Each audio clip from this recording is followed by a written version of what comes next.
Milwaukee. Hello? Hello.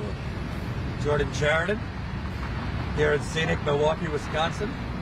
I'm going to let the viewers flood in before we start. I would call this the last frontier of the progressive fight, 2020. Good amount of people for a pandemic. Yellow vests. We are a couple blocks from the DNC convention, where I would say it's basically Tom Perez and a bunch of HR people pushing around paper inside there, because obviously the convention is mostly virtual. If you saw night one of the convention, I hope you're still with us. That was tough to watch. I'm still dealing with a little PTSD from the Trump rally, but I'm getting better. Took a nap, so that helped. But we are here with, I guess, a mix of Bernie Sanders supporters, election integrity advocates, progressives, wonderful dog, yellow vesters. And, when we came out here, we didn't know if there was going to be hundreds or like 10. I think when it's all said and done, there's probably 2 or 3 groups here, a couple dozen maybe, which we wanted to be out here anyway for that, because I think it's important to give the microphone to people. Obviously the Democratic Party, I'm not saying they wanted a pandemic, but I don't think they particularly mind a virtual convention, because there's not as much chance for progressives and Bernie Sanders supporters to make a scene. But we'll try to make a scene right here in the park. So I'm here with activists. We have Say Their Names, Defund the Police, Election Integrity, For Sale Joe Biden, and some of the folks here. So I take it the yellow vests are not just for fashion. So I'll start with you, Eric. Why'd you guys come out here? Obviously, a lot of you are from all over the country, but you chose to come here despite it being kind of a shadow convention and whatnot. What point do you want to get across to folks? First of all, with COVID, we just feel that the risk is worth it compared to people, all the masses of people that will die without Medicare. So we just figure it's time to take a last stand. But what we're here for is we're trying to battle election fraud, and we believe that the election or the primary is illegitimate, and we feel like we got screwed. So everybody's pretty mad, pretty angry, and we're just doing what we can to try and make a difference. Yeah. So now our group's awfully small, but I'm awfully proud of the people that did show up. This gentleman's name is Tannen. This is Matt, and this is Sam Ronan. He's running for DNC chair. We're all here just trying to unite and trying to do some good, and we feel like it's all we can do. That is all we can do. So that's what we're fighting right now. You know what we're fighting. I don't have to. And one thing that stood out to me watching it last night, I don't even mean to be mocking, it was just that painful. Yeah. I mean, I think it was like the Super Bowl of identity politics. It's like those, I don't know, those groups that like put the black kid on the calendar to look like they're diverse. I mean, the opening video is like as many minorities as you can have without saying anything. By my count, the first actual substantive policy discussion was Bernie's speech an hour and a half in. I didn't hear anything before that. And one thing that stood out to me is they talked about the pandemic, just the death count, but they didn't really discuss like the tens of millions with no health care, the tens of millions facing eviction, what if Biden were in there, what they would immediately do for those people, which I guess is why you have the Medicare for All on your hat, on the people. Did you hear anything from them that makes you think this is anything other than, platitudes and window dressing? Not a thing. Not a thing. I don't believe anything Joe Biden says. He's a proven liar. I believe that anything that he says that he'll do, it's just to get elected. I just don't believe him. You know, and I didn't hear any. I saw clips of what happened last night. We were outside the fences, so we weren't watching the show, which I'm kind of glad now, considering what everybody's been saying about it. It was just platitudes. And, yeah, it was rather cringeworthy from what I hear. I saw a couple clips of the performers, and I was just kind of looking at it like, what? So I don't think that they have much to offer, even if they say they do. There's nothing that would lead me to believe that Joe Biden's going to do anything that he says he's going to do. I think he's just trying to appeal to progressives to try and bring them in. So, and for people watching at home who are like, God, I wish there was more people there, but I appreciate you guys that are here. What do you think? Because to me, I mean, Hillary Clinton, like, she was clearly courting moderate Republicans, but she wasn't as aggressively giving a middle finger to progressives. I mean, Biden's having John Kasich stand in a fork in the road. Before you know it, Dick Cheney's coming out to speak. You really just don't know. Yeah. They got Republicans speaking more than AOC. I thought it was kind of ridiculous that Bernie wasn't the last speaker. I mean, Michelle Obama spoke well, but why isn't the guy who came in second speaking last? For progressives, have you seen anything from Biden or the Democrats as kind of overtures that they understand the importance of progressives, young people, and they're actually going to listen to you if elected? No. I mean, when it came to Medicare for All, for example, I mean, at least Hillary Clinton, she had a lower age to qualify for Medicare, even though she wasn't going to go for Medicare for All. And as far as I'm concerned, Biden has just given the finger to the left this entire campaign, all the way from, you know, the beginning of the primary, pretty much. I don't believe that he has done anything to court us. If anything, it's just him trying to court anti-Trump Republicans. And it's not even like there's a lot of them, in my opinion. I mean, he did kind of overtake that party, but I don't think it was a good strategy, because I mean, this is why I'm here for Bernie. I feel like Bernie could have united the left with the Democratic Party, and we could have much easier taken out Trump. As for the progressives, I feel like they just expect us to fall in line, and it's never been like that for us. We have values. We have to, our votes have to be earned. And that's with policy and solid continuity, and it has to be real. Like, it can't be just something you adopted overnight as a punchline to bring people in to appeal to us. That's why we like Bernie. He's been fighting for the same thing his entire career. I mean, even when he changes, it's literally just because he's become more progressive or somebody made a valid point to him. Joe Biden doesn't care about hearing anybody else's opinion.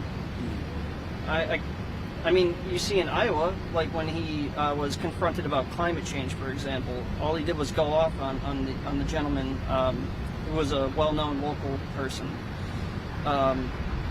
He just goes off on the people that he's expecting to vote for him, just because they disagree with him on policy. Well, Bernie is not like that. He will listen to you, and even if he disagrees, he's still going to respect you. We don't get that from Joe Biden. And make sure you press the like buttons. Keep sharing this live stream. Get it out to more people. Super chats are welcome. All that good stuff. You know, one thing that really sticks out to me is Biden keeps saying, this is the United States of America. There's not a damn thing we cannot do except Medicare for All, except the Green New Deal, except banning fracking, except freezing the rent, canceling the rent. It's, you know, I think that maybe there's more of a case than 4 years ago that a candidate could win just saying, get rid of this guy. But I mean, I was at this Trump rally yesterday, and if they were a 7 out of 10 crazy in 2016, they're an 11 out of 10 now. I mean, that was something. And I don't see that same kind of, the people I do speak to that are for Biden don't really speak about Biden, per se. And with mail-in ballots and so much unpredictability, it just dawns on me that, we were fed this propaganda for 2 years that Biden was the safest candidate, most electable, the Midwest loves, co-pays, deductibles, moderation. Yet CNN's most recent poll just had Biden up 4 points. Swing states were close. That was kind of an outlier. Other polls have him up more, but honestly, you would think in a pandemic with 170,000 people dead, you'd be up by 20 points. I mean, why is it even this close, Sam? Well, and that's kind of one of the reasons why I ran in 2017, and I'm running again now for the DNC chair. The DNC lacks leadership. They lack a spine. They lack courage. They lack any meaningful action to address these issues. You have millions of Americans who are fed up with the two-party system, who would be willing to support a candidate, who would be willing to support a party if they embrace those values. And the Democratic Party doesn't. Instead, they have a two-party Republican governor speak at their convention. The entire 96 RNC lineup was speaking at the Democratic Party. There is no substance to them whatsoever. They aren't trying to appeal to the people that are energetic, that are their base. We came from all over the country to be here. That is the strong, energetic base of the Democratic Party that they should be courting. Leftists are stronger, we're more energetic, we're more informed, and we are willing to go the distance, literally, for something that we believe in. We saw it for Bernie Sanders, we saw it for Tulsi Gabbard, and we saw it for AOC, Rashida Tlaib, and Ilhan Omar. So with Joe Biden legitimately refusing to adapt simple policies that could realistically win him the election, bar none, in a landslide, it doesn't make any sense. Now, to compare him as somehow a lesser of two evils against Trump is absolutely foolish. He wrote the 94 crime bill. He wrote much of the legislation, or endorsed a lot of the legislation that enabled Trump to be Trump, to allow the Republican Party to establish a coup d'etat against the United States government. We are closer to facing an authoritarian, racist, or fascist regime than at any other time in our nation's history. And it's because of policies like Joe Biden. It's because of the Democrats' unwillingness to stand their ground and fight for their values. If Kamala Harris and Nancy Pelosi actually fought against Mitch McConnell or Ted Cruz and actually stood their ground and forced them to come to the left, like the Tea Party forced the Democrats to go to the right. Sorry about that. The Democratic Party would be significantly stronger and significantly more respected. So as it stands, the Democratic Party of today is going to fall. It is going to fail. Biden will lose, and they will only have themselves to blame for it. So the last vestige of hope that a lot of us have is that the progressive movement infiltrates either at the fall of the DNC party or by helping me get elected to becoming the chair, because that's what I want to do. I want to bring the leftists in. I want to bring people in who give a damn about their country and give them the tools and resources to do it. In 2017, I said we should be redistributing the DNC funds to local and rural communities, the communities that have been left behind and left to suffer under Republican rule and leadership. That's what we need. That's what people are demanding. And to do anything less, that's just disingenuous and doomed to failure. I think to me, a main difference between folks that are out here and maybe Bernie supporters who are just holding their nose, voting for Biden, is those folks and the wine moms, also, the resistance, feel like fascism in America started with Trump. Yeah. Whereas folks here see the nuance that we already had fascism, it just wasn't as overt and public.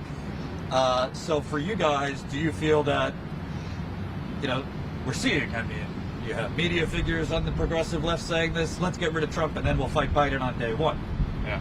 Does that doesn't ring true to you? Like you can't just get rid of Trump and then galvanize the left to fight Biden on day one? If that were, I'm sorry, go ahead. Okay. Sure. Yeah, I would like to speak on that. In the history of the U.S., while there has been the narrative that's been shared that you can, once we get this politician out, this bad politician out, or make sure they don't get the position, then we can put the politicians on policy. That's not fundamentally how politics work. That's not how they work.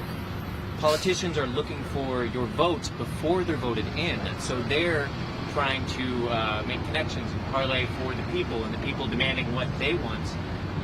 Right now, it's corporatists and large corporations that have the most influence, not the people.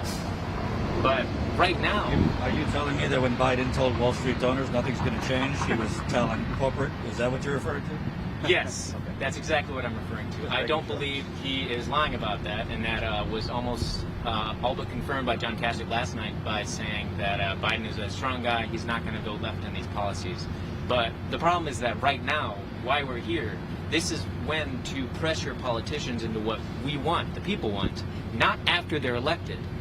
It sounds kind of backwards from what we're used to or what we've been told by our the DNC, by the RNC. But that's fundamentally how politics work. That's just how it works. And we need to stand right now before we elect him in. What do you think of Bernie? Obviously, a lot of people probably here weren't even involved before Bernie kind of galvanized the troops. He says to his supporters, I'm paraphrasing, but like, now's not the time. It's going to get a lot worse if this guy gets 4 more years. We're making inroads with Jamal Bowman, Cory Bush, these progressives coming in, but Biden can be moved. Where I see it, if he could be moved, he wouldn't have chosen Kamala Harris as vice president. Bingo. If he could be moved, he's not. You're going to lower the Medicare age to 60? That's worse than Hillary Clinton. It's a pandemic, tens of millions with no health care still. Not budging an inch. So how does the progressive movement move somebody who, frankly, it's not quite clear he's even going to be running the country, whether through cognitive things or whichever donors are pulling his strings. It just seems like Bernie, who I have a lot of respect for, is advocating for moving a 78-year-old man who's basically been a country club Republican since the 1970s. My response to that would be, I'm not entirely sure what the next step is, but it's going to have to come to a general strike sooner rather than later. Especially if it goes really downhill, quote unquote, for the Democratic Party, and Trump wins, just like Sam was saying. There's a big chance that Trump will win re-election due to the rigging and due to the fact that there's not a base that is inspired by Biden's platform. That's what's important. So I think the next step is going to have to be a general strike at some point. We, the people, do not have representation, and what we provide to our economy and our ecosystem is the labor that we put in. If we don't give that labor, then the people that are ruling over us can't operate either. We have to make demands. We need more labor unions. We need more people joining socialist parties, and millions of people, just like around the time of FDR's re-election, demanding what the people need and making sure those policies actually be enacted before we elect a politician into office. Yeah, to start off with, another point about why Biden doesn't care about the left, he clearly can't read the room. The left is clearly, at a crossroad with Black Lives Matter movement going on right now, and all these, these protests and riots against police, and yet he picks a prosecutor to be his vice presidential candidate. Like, he can't read the room. And I'm saying that not just as like an observer. I have literally suffered under parts of the bills and the funding of state level like prison building from federal money of his bills. Like, I served 23 months in prison. That it would have been a shorter sentence if his 94 crime bill had never been put in place. You mean the one today he denies created mass incarceration? That one? Yeah. He still, even if he didn't create it, like, let's just, given that's being generous, he's still the godfather of the modern mass incarceration and made it massively worse. And, I was pretty much voiceless. I literally proved through fingerprint evidence that I never touched this stuff, and yet I was not able to go home. I got convicted, and it's because of, ironically, because of his bills that pushed for these longer sentences, like the truth in sentencing laws on state levels. I am not able to vote. So even if he wanted me to vote for him, I couldn't. And you know, it's a shame because now I'm out here just doing what I can, and that's protesting to get these things changed, and he doesn't want to listen to us. Like, And I also think, and I want to get to you guys in the back, but I think let's just cut the bullshit. He's not going to legalize marijuana because Wall Street doesn't want that legalized. Big Pharma don't want that legalized.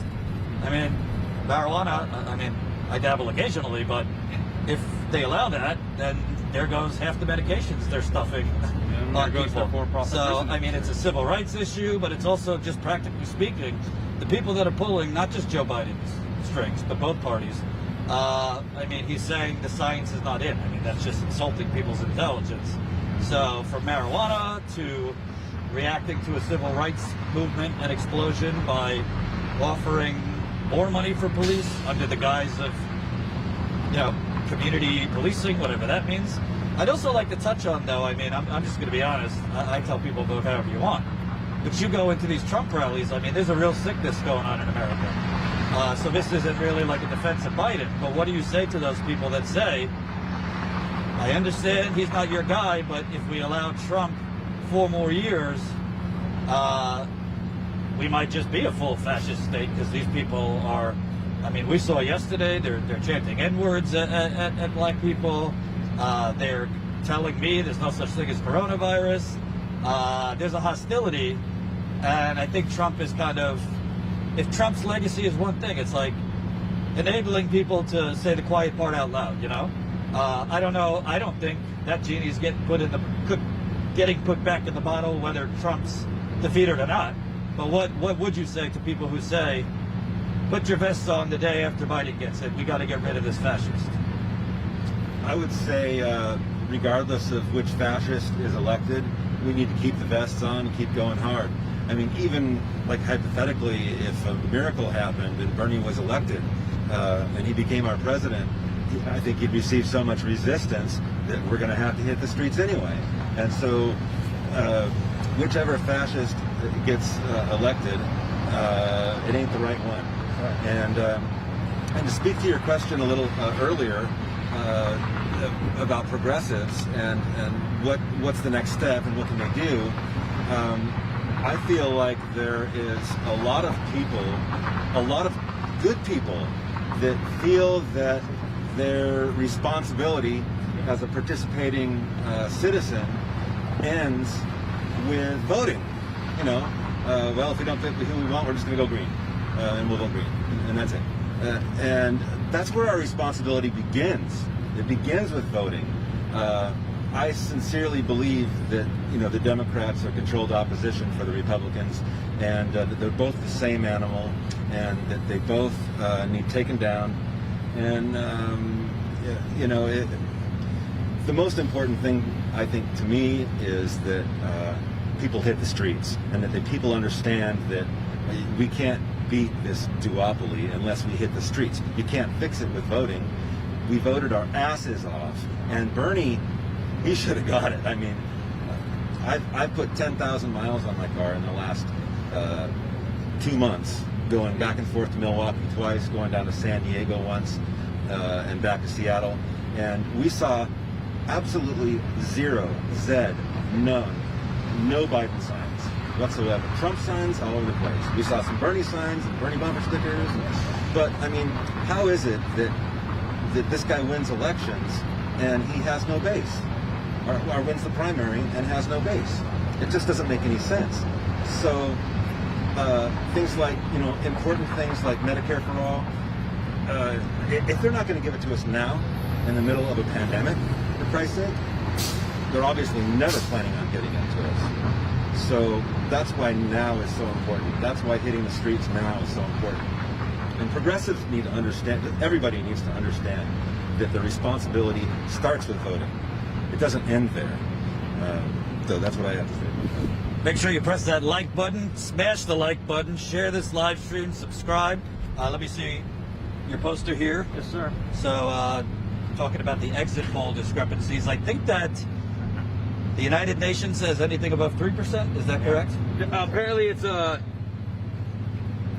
I thought no, it was Yeah, 4 there. 4% at the top. 4%, yes, sir. So the United Nations says anything above 4% in terms of the exit poll discrepancies and the final results is election fraud. Obviously, he's showing here significantly discrepancies above 4%. So why don't you tell me, obviously you don't trust the results. Well, I don't trust the results at all because I know what we're up against. We're up against oligarchy, the billionaire class, and they control everything. They control the media, they control the electoral process, and it's blatant. And this time around, it was more obvious than in 2016. It's blatant, it's shameless, and we have to oppose it. And we take a look at all of the evidence that points at what we believe. For example, Bernie Sanders is the first candidate to have ever won the primary in all 3 early voting states. Popular vote. Pardon? For the popular vote, Republican or Democrat. No one had ever done that before. And he had just broken so many donation records. The guy was just phenomenal. And for him to just die out like that, it's just beyond questionable. It's pretty blatant and shameless cheating. And we look at these numbers, these numbers don't lie. There's the inconsistencies are just they're not coincidences. And what I'm here for is I don't oppose any puppet because I just know that everyone that was running against anyone that was running for the nomination this time around that didn't run in 2016 wasn't here to oppose Trump. They were here to oppose Senator Sanders. So this is all just pointing in the same direction, and we're here to oppose those forces that are rigging primaries, that are forcing puppets on us and giving us nothing for it. They're not giving us everything we need. Most importantly, we need a Green New Deal. We need climate action immediately. We're running out of time. We're apparently far behind schedule, further than we even thought. And like Eric said, if we're not going to get Medicare for all now in the middle of a pandemic, we're never going to get it. And that's because we're beholden to pharmaceutical industry interests and health insurance interests. And the people that own everything, they have all the money that they can do this. So the yellow vests, we're out here to inspire people to hit the streets, letting them know that you can use your First Amendment. And you should use the First Amendment. That's why we were given our First Amendment right to speak out and protest. And we want to remind people that you still have that. We want to encourage people to do that. And hope that many more come join us because we're out here and hopefully you guys can be too. Can I chime in on that too? You know, you spoke to the rigging in 2016. I believe it was Mr. Beck who filed the lawsuit against the DNC. And they are on record. The DNC is on record. Their lawyers, their legal team is on record, and I need to emphasize that, for saying that they can, in fact, rig their own primary elections. That not only can they're a private corporation, and they're almost expected to. That everything else, this entire primary process, is just smoke and mirrors, political theater. So, again, to the point of the need for political reform. It's not just the fact that Tom Perez is trying to turn the Democratic Party into the Republican Light Party, or that he's holding the introduction to the Republican convention for next week. It's the fact that the Democratic Party does not even have transparency. It does not even have integrity in its own processes. And until we address that, and until we fix that, the party cannot be trusted. It cannot be allowed to continue as it is. So yes, do we need the Yellow Vest movement? Absolutely. Unfortunately, in 2017, when I said that protests are the future, didn't realize exactly how true and prophetic that would be. You got people from all over the country. You got people wearing flak helmets. You got people with just look at the diversity here. This isn't just a leftist, Frappuccino sipping, Los Angeles, gentrified, whatever talking point. This is Americans. This is the American people. This is the mandate that our country is setting forth, and the Democratic Party is abjectly refusing to acknowledge it. And until or unless that changes, we have to fight. We have to stand our ground. I have one final point. One second. Keep sharing this live stream. Press the like button. I believe the convention night 2 has begun, but I think this is more hopping real quick because I want to get to them. All right, I apologize. I just wanted to get to your question that you started this second part off with about what to say to people that are saying just vote for Joe and all that stuff. I don't believe in vote shaming those people, but at the same time, I want to say to the people that can't vote like me right now, and I want to say it specifically to Joe Biden, how do you expect a community of poor people or people of color to vote for you when you took away that right? That was your career legacy to this point. So you don't have a good ground game, and like I said, when you can't read the room, that same demographic is clearly not on the same page as you. So I don't believe in vote shaming, but like the guy clearly doesn't care about us, and that's why we're here to try to get a whole new nominee with Bernie Sanders. That would be great. Let me move to your folks in the back. Hold on. All right. I like your sign. So I kind of think everybody's for sale. But Biden, Biden I think has been very successful in that he's been able, with the help of the media, of course, to depict himself as this union guy, lunch bucket, middle class Joe, when in reality, I mean, all you got to do is look at his donors. He's a dime a dozen corporatist. You say for sale? Who do you think's going to be running the country if he's for sale? Billionaire class has been for the last 50, 100 years, probably our entire existence. I think that when you look at the history of this country, it's really always been about the ruling class, about whites, and even to just look at the fundamental message of Biden and Trump, and they're both about a return to the past. And with that, there's a fundamental misunderstanding about the history of our country. It's an overly romanticized history that has very dangerous consequences because they will not address the real issues that this country is facing at the moment. So yeah, I mean, More about the romanticized element. well, just I mean, with Trump, it's obvious this idea that this white nationalist fantasy about this country being built by pilgrims and not on slave labor and not on stolen land. And I think Biden is just a softer but still dangerous version of that. I mean, he's really, when he says restore the soul of America, I don't think that there was a point in America where our soul was something to really want to go back to. I mean, obviously, it's a very metaphoric thing when we're getting into America's soul, but I just don't think that anything implying a return to the past will cut it. Raping, kidnapping, murdering, stealing from Native Americans, enslaving black people isn't something to ascribe to?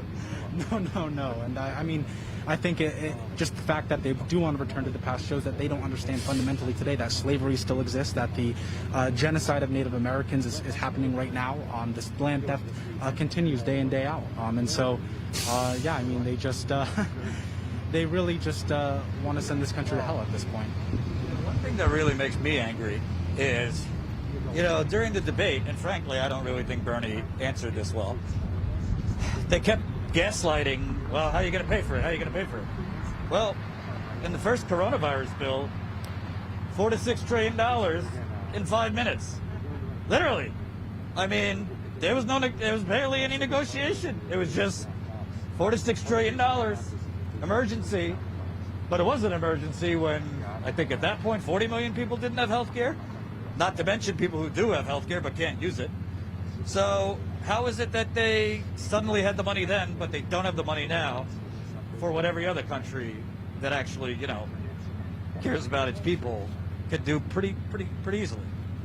Yeah, I mean, if it's money for the billionaires and the ruling class, then they get on that real fast, and they deliver that money right away. But when it comes to guaranteeing universal health care, from stopping the over 50,000 people who die every year just because they don't have adequate health insurance, when it comes to saving our environment, they never have the money for it, and that's because it's against their class interests. And as simple as that.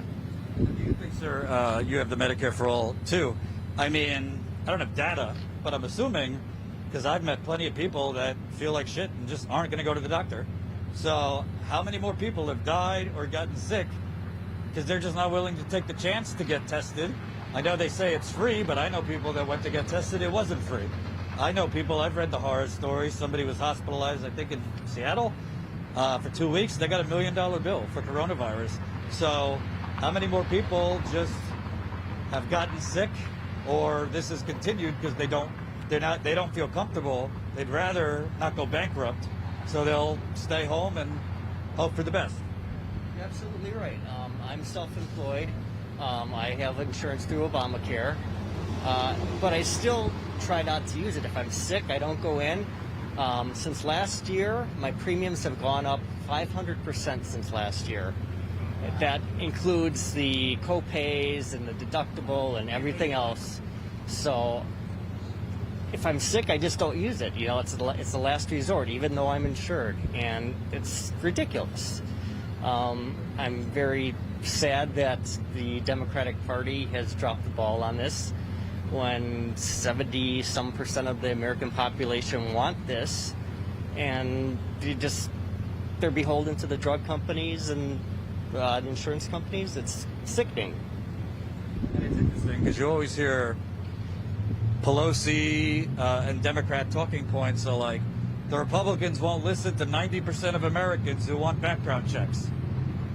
But 88% of Democrats want Medicare for all. Can't do it. Right. It is ridiculous.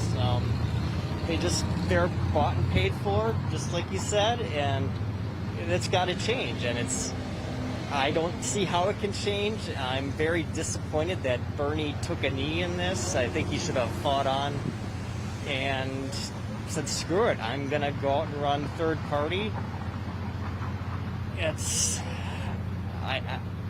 this point, I can honestly see Trump winning again, just from what I've seen, and it's frightening. And I'm no Biden lover. I don't even know if I can vote for him yet. I'm probably gonna make that decision when I have the ballot in front of me.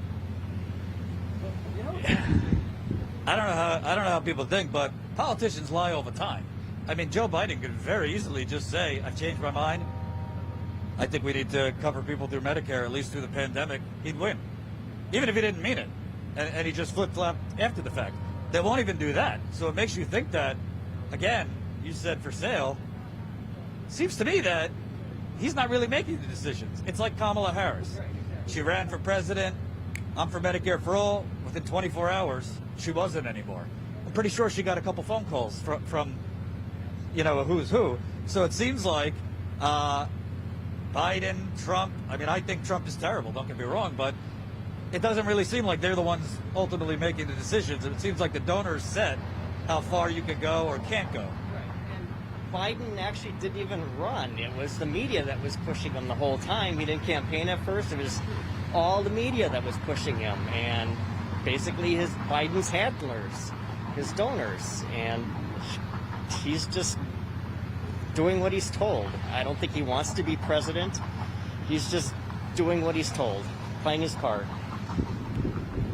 So we got say their names, defund the police, Green New Deal now, Medicare for all now, $15 minimum wage. Keep sharing this live stream. Super chats, welcome. I saw you nodding when we were talking. What are your thoughts on, we're about 2 months from the election. Most polls show Biden winning, but I don't know. I watched almost all of it last night. Other than Bernie Sanders, I didn't hear anyone talk about actual policy. A lot of it was just a kind of a pageant. And most of it was Trump's the Antichrist, not really what you're getting with Biden. Well, and everybody knows that Biden and Bernie, AOC's and the task force, they all created the task force recommendations. I read that. It's all fluff. It's all fluff. I think whether through cheating or not, Trump's gonna win. What they're doing with the mail system now, I mean, that's 23.5 million pieces of mail we're losing an hour. And Republicans don't care about going and standing in line because they think Corona's fake anyway. So who's that really hurting? It's all fluff. Trump, I think, is going to win. And the important note I want to make there is what kind of party loses to the worst president in history? And I mean, you see 15, 16 of us standing here. I know everybody's concerned about low turnout because of 2016, but people can't say that virtual business, if you will, isn't to be taken seriously. The whole convention is virtual now. we all individually represent thousands of people across the country who can't be here because of financials or what have you. Medicare for all. We're all rotting away, you know? And they just want to feed us this fluff, feed us this fluff. That's fine. But when Trump wins, you're going to be real mad. And I think you need to realize who your real enemy is. So, the people I represent personally, the March.Revolution Facebook group, we're green. We're green. We're not two-party, period. It's not happening. If for no other reason, on a neutral basis, regardless of who's what party, you can't have a fair process with only two parties. Period. Period. We have to have a third party. And matter of fact, personally speaking, if the libertarians want to come out here and step up and be a third party, you guys have full state access, ballot access. Do it. Do it. We need a third party. It has to happen. I'd also like to know what you guys think. I mean, I don't want to trigger you. It triggers me, but yes, two parties, but you can't have a fair election either if corporations have hijacked the media. So I see a lot of protests all the time. I see a lot of protests all the time in front of Capitol Hill, and this I never see protests in front of the media. And they're the ones that push the propaganda 24/7. No offense to my older viewers, you're not all, but I mean, listen, look at Michigan. Bernie cleaned up under the age of 50. He got crushed over the age of 50. The people over the age of 50, our parents, they're being stuffed breakfast, lunch, and dinner. He's radical. The Bernie Bros. You know, Biden's the most electable. You know, they're dying because they can't pay for their meds, but they won't change their ways.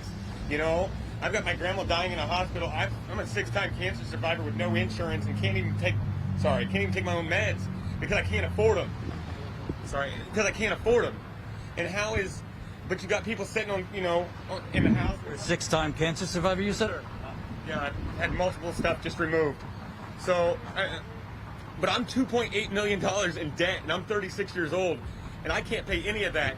How is that fair? How is that fair to my family that we can't even get a car loan because of insurance, of just simple health care? Because I was sick, something I couldn't prevent, And now the money's there, and I think that for me, I think the whole system's broken. Whether it's Republican, Democrat, the whole system needs to be rebooted. Otherwise, we're not going to get changes. You've got people sitting in Congress and Senate for 35 plus years that were elected when our parents were in high school. How are you still making decisions? I also want to point out, I'd love to know what you guys think. France, for example, had a Yellow Vest movement. I think it's a lot easier to protest if you're not worried about getting fired from your job because your job gives you health care. So many people are worried about even taking a risk of leaving. I mean, people are afraid to go to the bathroom at work. Go ask Amazon workers. Yeah. But in Europe, I mean, it's just part of citizenship. So you go protest, and if you lose your job, okay, at least I have that safety net. Let's say, God willing, coronavirus is under control in a couple months or early next year.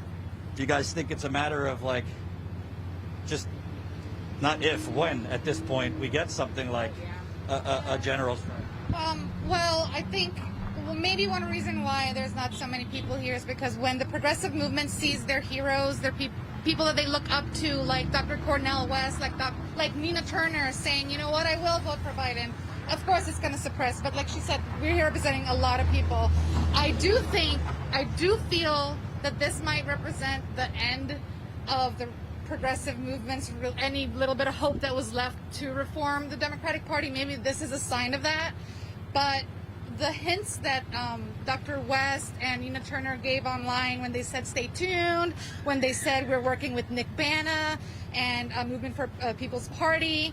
So yeah, maybe it is just a matter of time. I'm really hoping that this is just a transition period that we're going through to be able to see what really is coming next, what these leaders in the progressive movement really have under their sleeve. And I just hope that's the hope I'm holding on to right now, because the hope of reforming the Democratic Party is not one that I can say I really will rely on anymore from this point forward. 2020 just made it absolutely clear, more so than ever compared to 2016, que nos robaron la gente. The people have been robbed. Absolutely. So, thank you for doing this. We need a media revolution. It's not going to happen. The revolution is not going to happen without a media revolution. My friend Sue Spicer with Sustainable Action with Sue Spicer from Indianapolis. Cozy Radio. We are working on this. She's working on this. Anybody who has a platform needs to start getting out there, needs to pull out their phones, independent media, citizen journalism. We got to just invest in that. Well, as humbly as I could say, we're here and most of them aren't. So I will say that. Thank you. I want to ask, because to me, you know, at the end of the day, third party, take over the Democratic Party, whatever, I think Bernie, God bless him, did not want to go for the jugular. He did not want to take the gloves off for whatever reason. And I think when you look at Trump, I mean, there's not many things I'd want to copy, but I mean, he just didn't give a shit in 2016. He called them all puppets, and I think people gravitated to that. I don't think Democratic voters are that much different. I think Bernie had several opportunities to go after Biden, specifically on his civil rights lies, this kind of thing. And you saw with Cori Bush, she ran negative ads. You saw with Jamal Bowman, he ran negative ads, and they won. So I think this idea that, like, let's run on the issues and this and that, do you think it's time that progressives get a little, I mean, for lack of a better word, dirty? I mean, you got AOC calling Pelosi Mama Bear and these kind of things. It's like there's been this, I don't want to say co-opting, but progressive trying to build relationships. But to me, how do you build relationships with corporate dinosaurs, for lack of a better word? I agree, and we have to, change from red to blue, because they already are just laughing at us. And I'm older, I'm retired. I just became retired, and luckily I was able to say, take this job and shove it and not care. And the main reason too is because I was married to a union man, which we need to protect the unions as well, because without it, we have no future when you retire. We rely on Social Security too. They're trying to go after that and take away, the union's pensions and stuff like that. I worked for a company for 8 years that makes medical parts, that their whole thing was, you can't say the word union. That was a naughty word. But yet our jobs were transferred to another country and we were let go. And we became dislocated workers. Well, at that time, luckily, they had benefits for us still. So I went to school, but I got in school too late in life to make a career out of it. So I ended up being a school bus driver because they need drivers. And I've been doing that for 13 years. And I just retired from that as well. But yes, so many things are just going downhill real fast in a handbasket. And I feel that Bernie planted the seed, and we are here to make it grow. So interesting too, because one thing that's really pissed me off during this pandemic is when you have Democratic politicians ranting about that nothing's made here anymore, that the masks aren't made here, that the equipment's not made here. Well, you sent the jobs offshore. I mean, Joe Biden and Bill Clinton, and I mean the Republicans too, but they all together blessed NAFTA. Biden is still for TPP. He pretends he's not, but he was trying to get Hillary to stick with it in 2016. Why do you think nothing's made here anymore? I mean, I was arguing with these Trump supporters yesterday who, they live in an alternate reality. They're telling me all the factories are back. I've gone through these areas. They're not back. There's closed down plants, closed down storefronts. You either have Andrew Yang, who says it's not possible, it's already done, the robots are taking over, or you have, Obama saying we need to retrain, which really means nothing. So at the end of the day, it's almost like Biden and the Democrats have been like, they're the arsonists that are then asking who burned the house down. Exactly, I agree. I'm here to fight for everybody. I was like Nina Turner says, hello somebody. And the more people that are awake to what's happening and stuff and realize before it's not too late, we have to come together and we have to try to support Bernie's platform. If not with him, and we can do it without him. But we do need a third party. We need more than what they're offering at the DNC. I feel that they're just going to run with the word progressive now until the election, and we have the most progressives, and I feel like they really don't want progressives in there. They want their bought and paid for people, and You mean giving AOC a minute at the DNC convention is yeah, right, that type of thing. There's too much money in politics that we have to get the big money out. So to the folks watching at home who couldn't make it, what's your message? Because on one end I hear we need to stay out of the streets, but we've been seeing the last few months, listen, I've been around the block. Fascism didn't begin with Trump. I was at Standing Rock. They were crushing people protesting then. So, but I'm hearing from everybody here, electoral politics is not the only solution. We need to do more than electoral politics. And basically boycott with our wallets. Because from what I see, we've so far gotten, a strike on the first day of the month. Here and there, some things, but nothing more organized than that. What does this turn into? Obviously, there's a pandemic, but how does this turn into actual turning demands into leverage? Well, I think eventually our long-term goal, and short-term, obviously, we've been very busy. We were already representing for everything when George Floyd happened, and so it's been hectic, it's been crazy, it's been busy.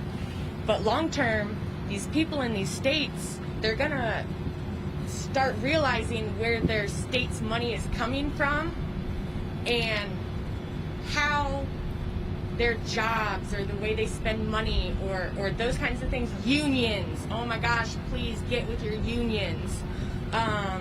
Because it's not impossible.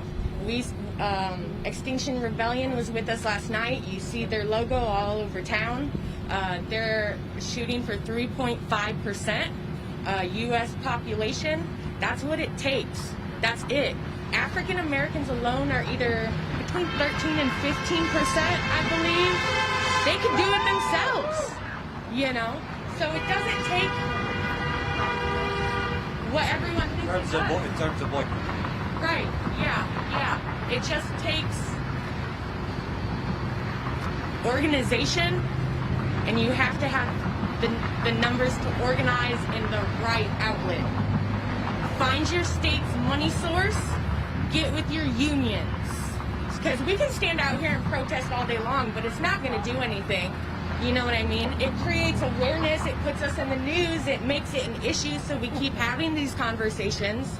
That's great, but that's not going to get us anything. We need to organize efficiently. I think personally, like I said, by state, that the police laws are by state at least, and I think that's going to be an efficient way to do it. You have to follow that money. The three of us here alone are from hardcore red states. Big Pharma has a lot of money in our representatives' pockets. Big Pharma has a lot of money in Biden's pockets and Trump's pockets. Big Pharma owns this country, and we got to shut that down. I'm a heroin recovered heroin addict. I know what it's like. I know what they're doing with these opiates. I know what they're doing with methadone. It's all about the money. It's all about the money. Be aware of what you're doing and how you're spending your money. I won't even shop at Kroger's anymore because how they treated their employees during coronavirus. You have to. You have to. That's how it's going to happen. It's going to be about stopping. It's going to be about stopping the money. If the only way to hurt these people, honestly, is their wallets. They don't understand anything else. They don't understand. Nothing else in the world means anything to them with that green dollar. And so until we take that from them by any means necessary, even if we have to hurt ourselves in the long run to get that, it's not about the battle today. It's about the war. It's the war of attrition. Yes. And we have to be prepared for it. There is no real short-term game. Any short-term game is them just playing with us. Yeah. You know, it's about the long term. It's about getting what we want, what we deserve, what was given to us to begin for, just as citizens, just as simple human beings, and it not meaning anything for the dollar. So we're either going to have to stop the dollar or kick the doors in. I mean, those are the only two things they understand. They only understand war and money. And we can get it, we can take one from them or give them the other. We don't want violence. No, we don't. peaceful. Even historically, statistically speaking, it doesn't work. Strategically speaking, it does not work. It's a short-term game. We need long-term, peaceful, strategic tactics. Another long-term tactic, I think, is we need to get with the teachers' unions and teachers and focus on early childhood education, elementary school education, birth through 8 is so important. That is the big picture war that we need to see. Back when. Yes, it is just so important because we rely on them. They are the ones growing up now with independent media. They're the ones that are gonna grow up and be inspired to continue what Bernie Sanders has began. So yeah, we need to invest those dollars there right away, ASAP. Get that new generation of people going. We have the older generation. Sadly, that's what happens. They are going to pass. They're not going to be here forever, guys. It's time to start empowering the youth. I actually teach at elementary school, K through 5. I teach world language and culture. And I am telling you, this pandemic teaching online thing, I could not be here if my school was not doing fully online. And I am so grateful that I can practice this and while still get my work done. But imagine all the teachers out there that are just struggling and suffering, and they know that their kids just can't get what they need. They just can't get what they need. We're scared to death for them. To your question, though. So that's the tactic to move forward. Let's focus on the kids. Get with those teacher unions. Let's do that first. To your question about what is the point of being here?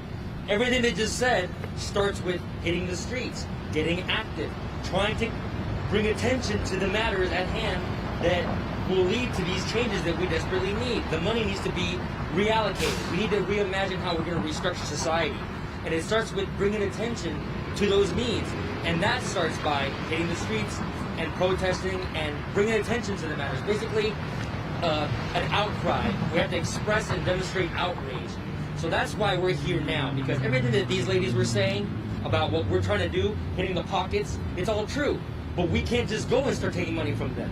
We have to hit the streets and bring attention, get people actively out here expressing their outrage with us. So thank you for asking that question. It was a very good question. Thank you. Lastly, what do you think about the progressives? I know there's people talking about third party. Are you seeing enough from AOC, Rashida Tlaib? Cory Bush isn't in there yet, but Ro Khanna, obviously Bernie is Bernie. But would you like to see more things from them? Because it seems to me, they don't really have the numbers yet per se to block anything, but it doesn't seem to me that you're doing that activism within either. Anybody on that? As far as progressive activism inside of the Democratic Party, I don't know how many people are really that hopeful about it. I'm not. I think that if Bernie and them want to try to do something, whatever that is, then good for them. That's their prerogative. You mean task force are not going to save us? Oh no. Again, I read it. All fluff. 0, not even one bill number in the whole thing. They want to say, oh, well, maybe do this, maybe do that. Nothing about how they'll achieve it. None. So progressivism inside of the Democratic Party, if that's what they want to do, then, good for you for holding out and doing what you think is right. But that's not us. I know Eric had the question in his last interview about Bernie bros, blah, blah, blah.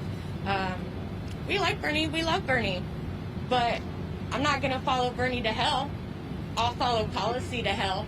And what do you say to the older MSNBC viewer who is going to say to you, stop being ridiculous, take your vests off, eat your broccoli, vote for Biden, this is an existential threat, and you guys need to stop being so short-sighted. I mean, as far as the short-sightedness goes, again, it's long-term. If you want to talk to me about climate change, then okay, we can have a discussion, because that is a time essence issue, you know? And I can understand the concern there. Anything else, if you're, I don't want to be like, oh, boomer, but if you're an older conservative or a Democrat, I mean, I'm a first-year voter. It's so blatant. It's so blatant. It's so obvious. And the youth is on fire. And it's only a matter of time. So why drag our feet? Why even drag? What's the point? Why? I was yelling out last night, you know, who told you Democrats are the good guys? Republicans? It's controlled resistance. That's all it is. They good cop, bad cop. It's not. It's just so see-through. I just get so frustrated that other people don't see it. How can you not see that? How could you not?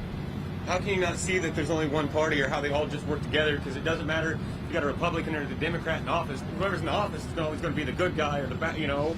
And you've always got that good cop, bad cop. And it's just who's getting paid the most to talk the most crap, you know. And that's all it is. Just keep your mouth shut unless you're part of the solution. And I don't care who you are. If you're not part of the solution, then keep your mouth shut, because you're just part of the problem then. I think you asked another great question, probably the $1 million question. How do we get the people that still want the same thing as us to see what we see? We can't give them our knowledge and our experience and implant it in their head. But that goes back to the last great question you asked about what is this going to do? What are the yellow vests going to do? It's going to express outrage. It's a public tantrum. And that's going to get those people that don't have our experience, our understanding, our knowledge to say, hey, these people really care about something. There must be something really going on there. And maybe some of them will be wise enough to look into it. Because if we're not out here, they're not going to look twice. So that's why we're out here. We're trying to get more people out here, because that's really what makes people look, is when it's strength in numbers. Because that's as working class voters, that's all we have is numbers, is strength, is mass quantities of people just like us. The people that are controlling everything, the oligarchy that I was talking about earlier, the billionaire donor class, they don't have that. They have their money. And so what we need to do is get all of the people together on the same page about how we're all getting railroaded by people that are nothing like us in several tax brackets above us. And that's the whole point of us being here, is trying to get that attention, trying to get those people that don't see what we see to take a closer look. Thanks for asking. Thank you, guys. I appreciate it. Thank you for being here. Absolutely. So, let me move back to the front here. Jen, how we doing? Huh? A new member, Paige. Welcome, Paige. Welcome, new member Paige. Lots and lots of super chats and 800 viewers. 800 viewers. Wow, you got 800 people watching. It's awesome. Before I go,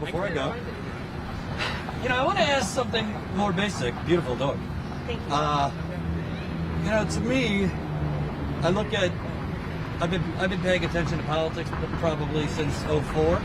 That's when I first saw George W. Bush, and I, like many here, thought like, oh, the blue team, good, Bush, Republicans, bad. Then I read a couple books, watched some things, and lived. But it just seems like we're continually going back to this Groundhog's Day, replaying, where it's like, all right, if we get a Democrat in, they'll raise taxes a little bit, they'll regulate a little bit, but the underlying economic order will stay exactly the same. You know, if Biden increases taxes on corporations to 28%, that's nice. It's not gonna affect you. If he increases taxes on the top 1% back to what it was, okay, it's not gonna change the game here. From his talk, it's gonna be another black guy that's strangled to death. What's Joe Biden gonna do about it? What's his Department of Justice gonna do different than President Obama's did? Eric Garner, his cop is not in jail. That was Barack Obama's Department of Justice. Standing Rock happened under Barack Obama. Flint, it's not Obama's fault, but over 6 years later, they don't have clean water still. Trump hasn't made it better, but all of these things, it just seems like if you look at the main meal, you got the main meal stays the same. It's just the side dishes that change here and there. So, well, like I was asking them, let's say, God willing, there is no pandemic come March. We have a vaccine. It's being widely spread. How do you get the masses, because we did see this mass mobilization of young people for Black Lives, which I think is a terrific development. How do you get that same mobilization for this across the line? Because it's not just progressives losing their jobs, being, facing eviction. It's neoliberals, it's conservatives, it's libertarians, it's people that don't even care about politics. How do you go about stirring that energy to get people out like you guys are? Can I try to comment on that one? Absolutely. Okay. So what we're doing here is obviously the first step. Talking about it, having people, share it. We got a couple live streams going from people that are here, people that are showing up, just citizens in general. Tell them to subscribe to Status Quo if there's other live streams going. Just saying. By the way, we haven't even gotten into Google owns the country too. Yeah. They're hiding us in a cave on YouTube. Nobody even knows we exist because they're stuffing people's feeds with CNN, MSNBC, ABC News. I digress. Sorry. Well, the unfortunate answer that people aren't going to want to hear is that people have to be willing to do the work, to put in the work. And the way I have seen it is the people that are energized and ready and willing to come out here, they're already out here. They've been out here since 2016 and before, right? We don't have an anti-war movement. Ever since you got involved in 2004, how strong has the anti-war movement been? Not very, right? We have people who went to Afghanistan in 2001 and 2002 whose children are now enlisting, going to the same theater of war. So obviously there is enough awareness, but there isn't enough people that are personally affected by it. And it is a dark, dark image to paint to say that people need to be personally affected before they do something, but that is the kind of society we live in. So how do we overcome that? Right here. We show that there are things that they can believe in, that there are things that they can be a part of, that isn't tied to a political party, that isn't tied to any one politician. I'm not the face of Yellow Vest. He's not the face of Yellow Vest. It began in France. It's not the face of anybody in France. It is a people's movement. So if we can get this going, and we can get other people elevated, like you guys, like any of the other organizations that are here, and fine, to be a little shameless, to get people like me involved. So the ones that are running against the establishment, who are trying to show that even if the stakes are high and they seem insurmountable, you lose 100% of the time if you don't take the chance and fight in the first place. And people need to realize and go back to the roots of what it truly means to be an American patriot. It isn't waving your flag. It isn't the 4th of July. It is standing up for your rights. It is fighting for your freedoms. And it is ensuring that the future of your children and their children and the generations beyond are secure. And until we get to that point, which may very well be because of the downfall of our economy, which dropped 33% in the GDP, the dollar... What are you talking about? I hear the stock market's booming right now, Sam. Oh, the beauty of that is the S&P went up to pre-COVID levels, but the dollar dropped 10% or more, depending on where it was and which chart you're looking at. So between 10 and 20%, the dollar has dropped. While the GDP as a whole went down, you have an unprecedented number of unemployment, eviction rates, the whole 9 yards. You would think that's enough to galvanize people to march into the streets. But what do we see? We see, well, it doesn't impact me, or, oh, politics isn't for me, or whatever excuse you want to come up with. But look around you. We don't have universal health care during a global pandemic. We don't have UBI during an economic crisis. We don't have familial support or other welfare programs to support citizens who are in dire straits right now. Children are still starving. Children are being led to their deaths by going to schools. I saw, I don't even know how many articles or memes where I sent my kid to school and he came back with a different mask. What did you think an 8-year-old was going to do? Some kid's going to come into school with a Hulk mask and another's going to come in with a Wonder Woman mask and like, oh, that's cool, you want to trade? Absolutely. We are not taking care of ourselves. And I don't know if it was mentioned when it was up here or if it was back there, but you have corporate interests more concerned with making sure that their quarterly losses are at a bare minimum than the millions of lives. You have the entire Senate going home, while millions of Americans, 318 million Americans, are left standing in the wind, wondering what the future will hold. One $1,200 check amounts to a $7.79 financial benefit. That's barely that's not even a full adult combo meal at Burger King or McDonald's. So what we have right now is all the proof, all the makings of an actual revolution. And when I say revolution, I'm talking about the burning of the Bastille. I'm talking about, you know, the riots after the Martin Luther King Jr. assassination. I'm talking about pre-Revolutionary War era mindset. That is where we are. And every time an empire focuses more on suppressing or oppressing its citizenship, or I'm sorry, its citizenry, what do you think is going to happen? They're going to be pushed into a corner. So in our lifetimes, we may very well see a violent revolution or a second civil war. To prevent that, yellow vests, solidarity, the progressive movement uniting with each other, standing together, working together. That's what I'm trying to do as DNC chair. I'm trying to take that party that has failed for decades and constantly move to the right instead of to the left and embracing its actual base. I'm trying to get into that spot so that I can open the doors for the first and final time so that progressives and leftists can get in there, of all walks of life, of all groups and organizations. Well, you better give all the consultants some laxatives while you're running to get them out of the picture. Because, boy, do they like to sabotage. 1 second. That was a good segue. We're not quite the Bastille, but for the 800 people watching, listen, we can only grow as far as you take us. If you're not a Status Quo member, please sign up. $5 a month. That's 16 cents a day.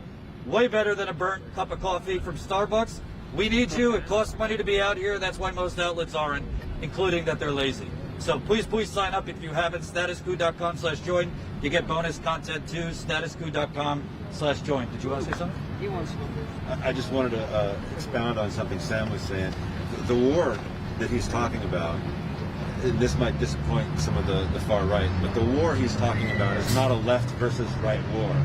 It's a class war. It's a top to bottom war. And that, like I said, that's going to disappoint probably a lot of extreme rightists. But I think what we're seeing, what we feel, is a class war against people, against corporations. And I think what the far right is seeing, or thinking, is a civil war between the citizens. And we don't want that. Who wants that? That's ridiculous. That's why right-wing corporatists have been so successful in taking their eyes off the economic ball and putting their eyes on the other. Yeah. So it's in part, an effort to get even right-wingers to see, like, no, I mean, you're being hoodwinked. Yeah. You're being gaslit in a different way. Yeah. No, I totally agree with that. Matt, you wanted to say something too. All right. Sure. All right. So your original question was like, how do we build this kind of movement? Well, or to get people to care about politics in general, we got to remind them that their bosses care, their bankers care. As my friend Amara told me, I think those were wise words. Because if you don't care, other people will, and they will take the power over you all day long. So when it comes to getting people to care about their health care, I think this is a great moment for us to be talking about it. That's why Bernie doesn't stop, even though he's out there talking for Joe. I'm not going to stop talking about it. I'm not going to stop talking about wealth and income inequality or police brutality when we have it every single day. And about one other thing, you touched on the class war. We need to tell people, we need to let people know that the people that run these big buildings around here, they're using sometimes our taxpayer money to build these things. They're getting corporate socialism. They are piggybacking us the entire way to these so-called great successful economies. The workers are being exploited, not just here with our corporations, but worldwide. I believe you're talking about something called gentrification, which I call economic terrorism.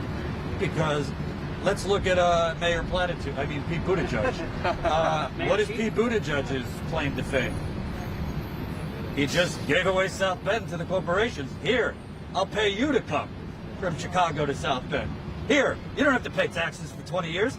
Come on in. He made beautiful, I don't know, 10 blocks. It's the same story everywhere. They make beautiful 10 to 15 blocks downtown. They push all the people that used to live there out because they can't afford it anymore. They leave the rest of the city to rot. I'm talking to you, Rahm Emanuel in Chicago. And it's, oh, Detroit's back. Chicago's back. Yeah, 15 blocks are back. If you see a Whole Foods, run. Okay? That's what's happening here and everywhere. And I think what you're talking about is basically in the name of economic development, they're just giving away America to the. That's why I call it the United Corporations of America, because you are paying for it because you're priced out. And I was arguing with this Trump supporter who tells me it's theft to take away money from wealthy people. I said, well, if you're giving the tax breaks to wealthy people and corporations, is it not theft from me? I'm paying for it through food stamps being cut, through children's programs being cut, through Medicaid being cut, through all the programs being cut so that you could buy another yacht. So it's just, sorry, I'm getting a little rowdy, but yeah. I mean, think about it this way. The people that are working for poverty wages and already being exploited are being robbed. Like, I mean, the people at McDonald's pay a higher effective tax. Like Warren Buffett said a couple of years ago. He said he pays a lower effective tax rate than his own secretary. You know, the working class needs to rise up together, regardless. I mean, I highly doubt that you'll find a conservative, just regular guy like us, though, that is going to say that he's strongly in favor of somebody living in poverty. When you break it down, but we all need to stand together and rise up against this corporate socialism, this really, in effect, unfettered capitalism, or just bought democracy, this fake democracy that we have going on in this country. We are run by corporations, and our corporations don't just run this country, they run the world. We need to overrun that. I'll end with you. I don't think you spoke yet.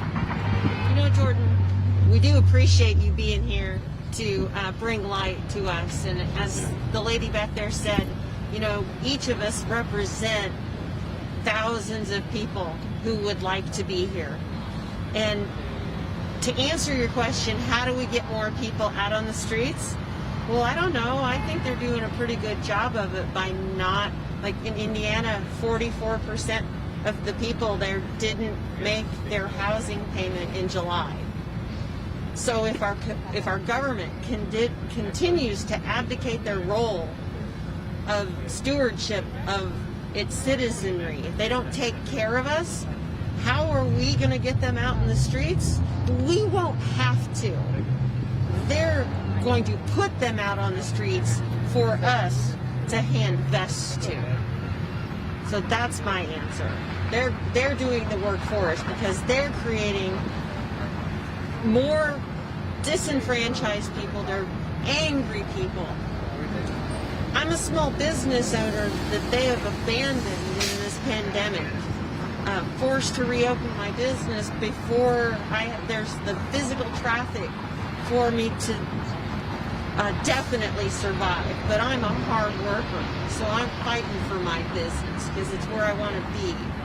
But I'm here because they need to know, as a wise person said, if we aren't the party of FDR, who are we? That's democracy. That's the Democratic Party. If we're not the party of a non-racist FDR, then we're Republicans. And I think it's so interesting because I went on a bit of a rant last week. I don't know if you're familiar with the show Shark Tank, but one of the judges, Kevin O'Leary, he's a Canadian, but he owns a lot of companies. He went on CNBC in the beginning of this pandemic. He said, absolutely should multi-billion-dollar corporate CEOs try to get that PPP money meant for small businesses. They have a, quote, fiduciary duty to try and get that money that's not meant for them. Anyway, 10% of his companies got that PPP money, so he basically stole it from people like you. And now he says we need to end the program. Government should stop picking winners and losers. It's interesting he says that after he was chosen as a winner. So I think people like Kevin O'Leary are the bank robbers. and he's just one of many. And by the way, you know, listen, Trump's the president, Republicans control the Senate, so you can say the buck stops with them. It's not like Nancy Pelosi didn't know what she was agreeing to in that first bailout. I mean, Democrats had leverage.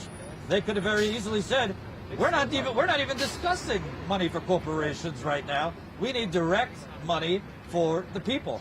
Why is Europe able to just cover payrolls?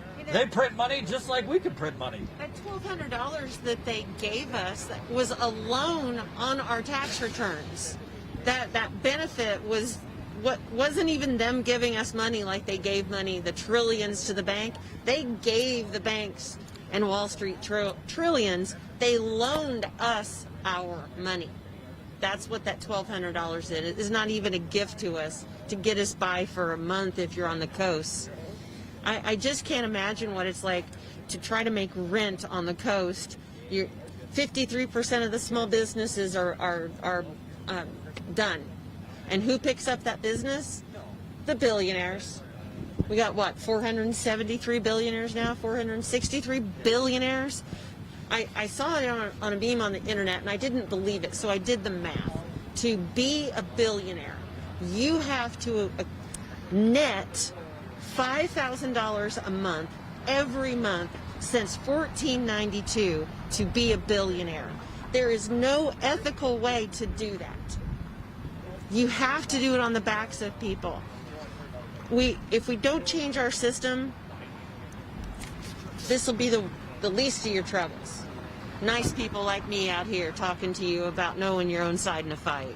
And I really mean it. I really mean it. Last question. If the Democratic Party in the next 3 months keeps going the same way they're going right now, meaning Trump's the Antichrist, vote for us. Trump's the Antichrist, vote for us. Restore the soul of the country, vote for us.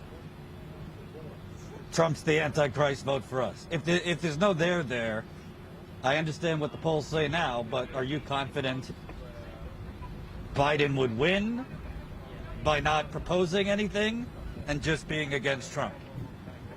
The danger for the Democrats, just, what does they call it in Vegas, standing with their cards? Just standing with their cards. Any stroke of good fortune, any opportunity to seem like, oh wow, that's really presidential. There are so many Americans that will take that snapshot and say, well, I don't need to vote. It's fine. Because they aren't affected and he just did one thing right or something broke his way. So to stand with your cards, because that's how they won the primary, they stood together, so they won the hand. But well, they kind of rigged the hand towards the end. You know, everybody drops out at the same time. Obama's pulling the... They rigged it every step of the way.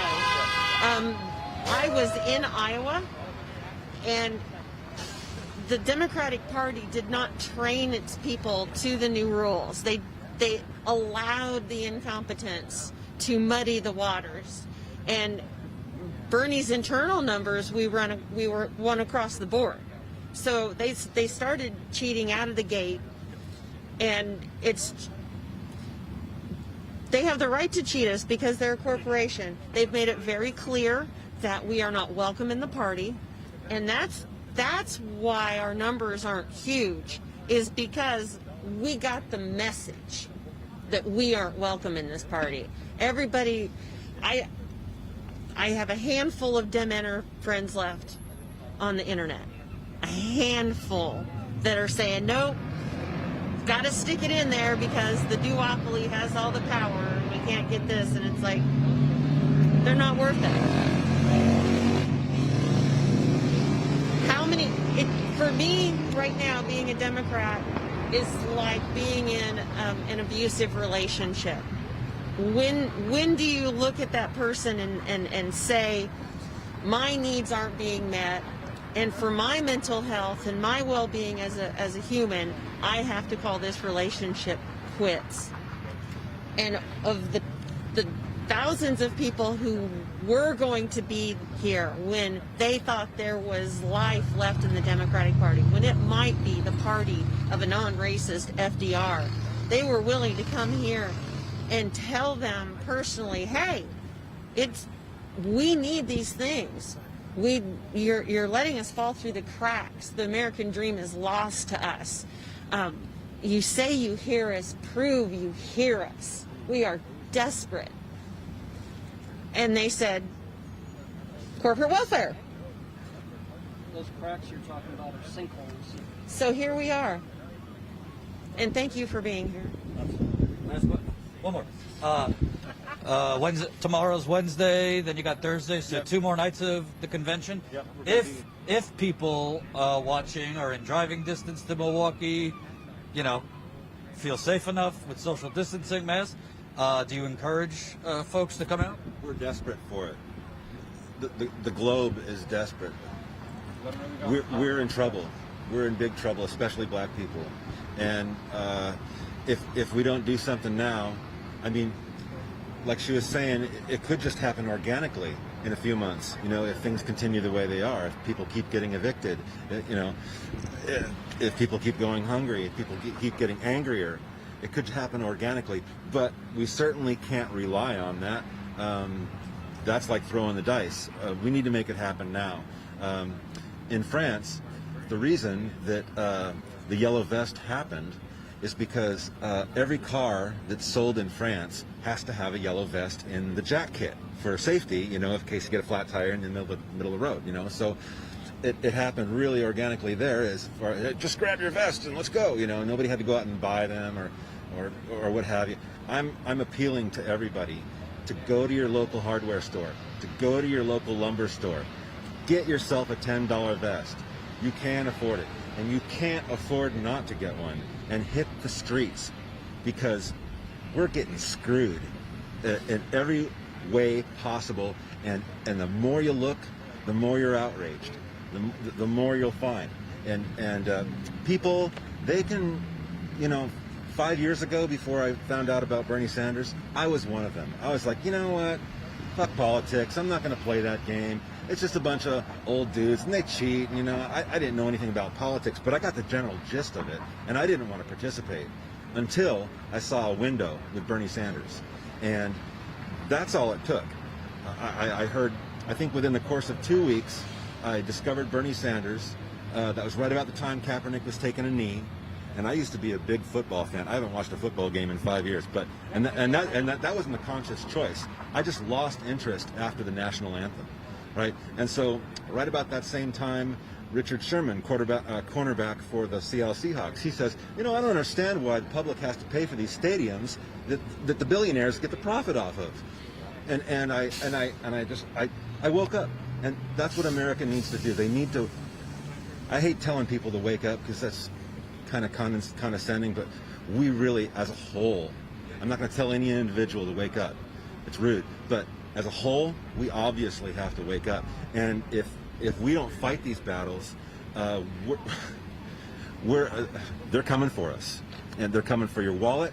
They're coming for your house. They're coming for your small business. They don't give a fuck about your small business. They just rather some big business take it over. Take over that market share. Take over that property. They don't care about us. And so I'm appealing to Americans that just go buy a $10 vest. Hit the streets. We're not going to get anything we want unless we hit the streets. We're not going to get Medicare for all unless we hit the streets. I mean, these people are bought. They can say that they're going to take care of us. Oh, yeah, that's a good idea. They're not going to take care of us. They're only going to take care of the moneyed interests.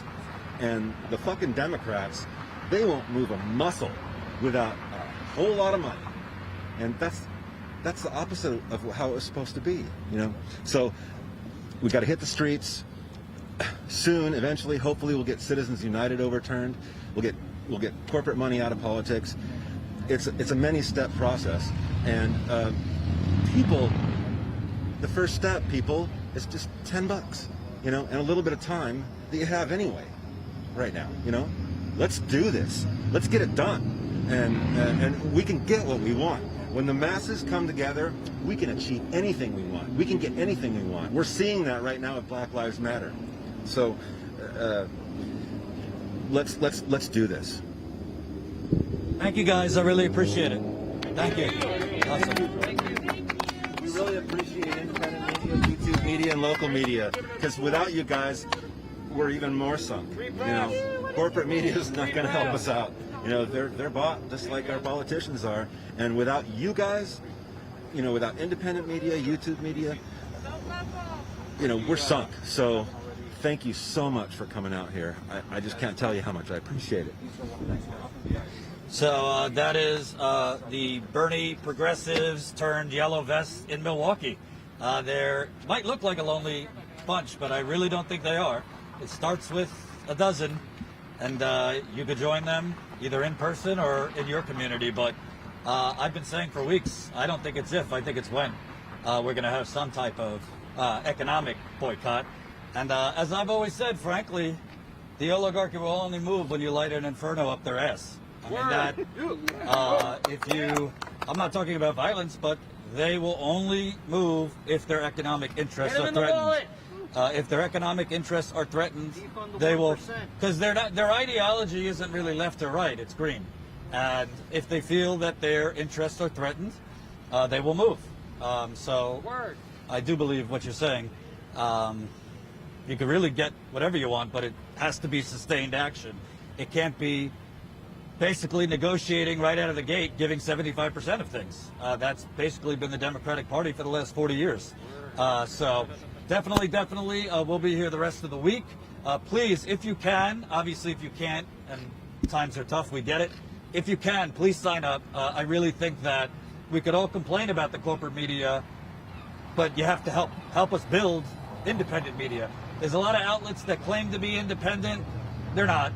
They sit in a studio, they talk about Trump 24/7, Russia, bullshit, and what do you get? We're actually out here in the field, you know. I'll be honest, I was a little hesitant, 14-hour drive.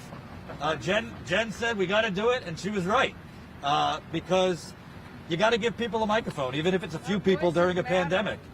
Voices matter, and the Democratic Party was hoping through this virtual convention that those Bernie people, they can't kick and scream. Well, they are, and thank God they are, because you really need. There is a cognitive dissonance in this country. They're trying to put out this party unity image this week. There's a lot that is not united, because you really can't be united with people that will sing that wonderful ballad of progressivism, but will then count their money at the end of the night at their fundraisers. I mean, those two things don't match. And you certainly cannot, it's not easy to beat fascists with milquetoast republicanism. That doesn't work. Ask John Kerry. It doesn't work. Ask Hillary Clinton. I mean, Barack Obama, God bless him, very lucky he ran after George W. Bush. He's very lucky he ran against Gordon Gekko. Frankly, I think Trump could have beat Obama in 2012 if he would have ran. So definitely sign up if you can so we can continue being out here. If there's going to be a general strike, somebody's got to be out there covering it. Statuscoup.com/join. We'll be live again tomorrow. Peace out. Well done.